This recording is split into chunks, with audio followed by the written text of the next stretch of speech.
गीता ज्ञान part 2 intro background शंख भ बांसुरी श्रीमद् भगवद गीता अध्याय 2 ज्ञान योग श्लोक 47 संस्कृत कर्मण्येवाधिकारस्ते मां फलेषु कदाचन मां कर्म फल हेतुर्भूर्माते संगोस्त्व कर्मणि।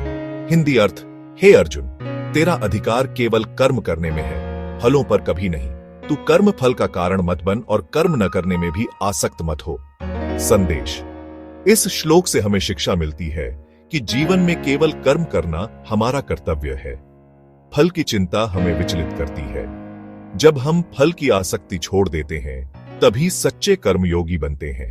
श्लोक 48 संस्कृत योगस्थः कुरु कर्माणि संगम त्यक्त्वा धनंजय सिद्ध सिद्ध्यो समो भूत्वा समत्वम योग उच्यते।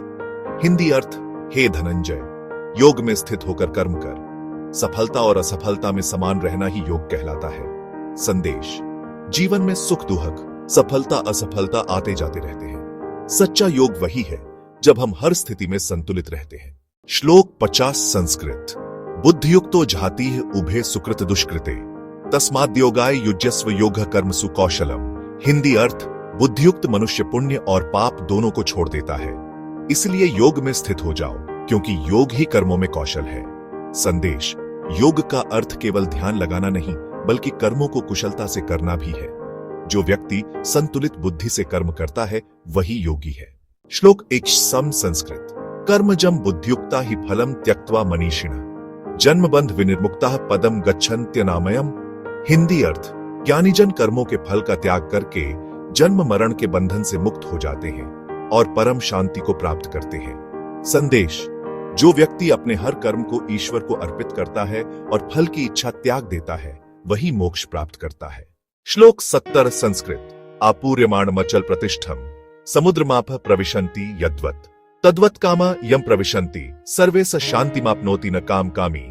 हिंदी अर्थ, जैसे नदियां निरंतर समुद्र में मिलती हैं और समुद्र स्थिर रहता है, वैसे ही जिसकी इंद्रियां इच्छाओं से भरी होती हैं, फिर भी जो स्थिर रहता है वही शांति को प्राप्त करता है। संदेश। इच्छाएं कभी समाप्त नहीं, लेकिन जो मनुष्य अपनी इच्छाओं पर नियंत्रण रखता है वही शांति और सुख प्राप्त करता है। श्लोक 78 संस्कृत विहाय कामान्य सर्वान् पुमांश्चरति निःस्पृह निर्ममो निरहंकारः स शान्तिमधिगच्छति। हिंदी अर्थ, जो मनुष्य सब कामनाओं को त्याग कर निःस्पृह, निर्मम और निरहंकारी होकर जीता है वही सच्ची शांति प्राप्त करता है। संदेश। ममता और अहंकार त्यागने पर ही मनुष्य को परम शांति मिलती है। यही गीता का सार है।